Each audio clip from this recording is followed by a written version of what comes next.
Hello, everyone. This is Cody Lee of BlackCatBooks.org, author of I, the Dragon, Cruel and Beautiful, Rabbit Hole, King Deal, Lauren Frey, Grim, Clover, Internet, Blood Sports, and the upcoming Jaw of the Dragon. And we are going to be talking Xenoblade Chronicles 3 spoilers today. So for those of you who care, I would advise you not to watch the video for any further. Typically I would assume people have played the game already, but like apparently the ending screen has been leaked and people have been talking about certain aspects, and I kind of want to talk about that and kind of like the controversy around it and the kind of people who are upset.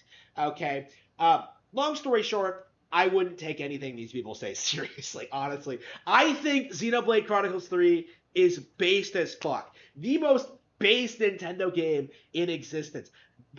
The most Rex is now the most officially the most Chad Xenoblade protagonist. I remember when we all said that Rex, like when everyone said the harem ending for Xenoblade Chronicles 2 would be a joke, right? Like, oh yeah, Rex, he just bangs all of them. Well, Xenoblade Chronicles 3 confirms, yeah, he totally did. That's right. Pyra, Mithra, and Nia were all impregnated by Rex's big Japanese role-playing protagonist cock and had his kids.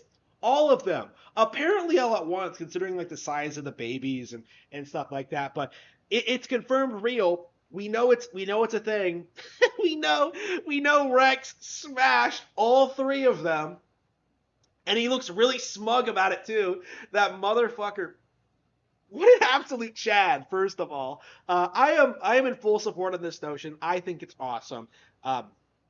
Based in harem build, love it, love it, love it. So, what exactly is the problem with this? Well, not really a problem, just an observation. Something that I have noticed, something I've brought up that I've dealt with. The thing I've noticed is that there was a very big coordinated effort among the SJW community to like co-op Xenoblade Chronicles 2, specifically among like the English voice cast, right?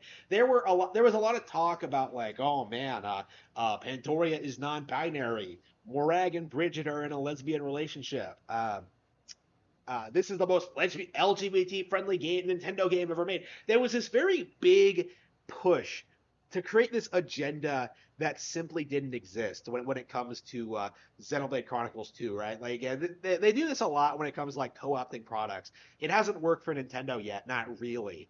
But, like, they really tried very, very hard with Xenoblade Chronicles 2. But, like, the same people were also demonizing, like, the sexualization of the female characters, characters like Pyra and Mithra and, like, the relationship to Rex and things like that.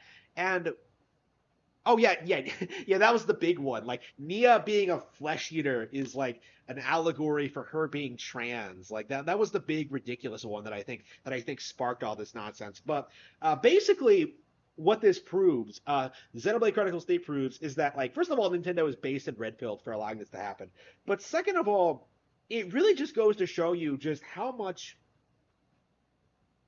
these people have to reach in order to push their agenda. You know what I mean? How much they have to like make up and how much they have to twist things and like take things out of context. Because like no one would ever see that sequence of like Nia like coming out as a flesh eater and like interpreting that as being like an LGBT thing, other than like someone obsessed with that culture. Like no one would. it's it's just one of those things where you just have to understand that nothing these people say have any basis in reality.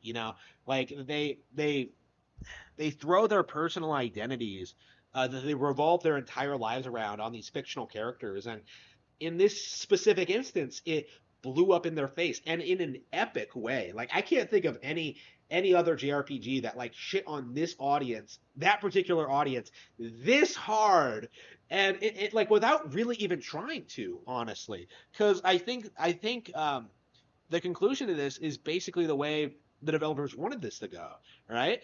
Like, as we all know, I love you and all of you guys, as Rex once said, right? Meaning that a little bit too literally, I think. He bamboozled us all. He tricked us all. Rex was a Chad all along, and SJWs will forever be seething.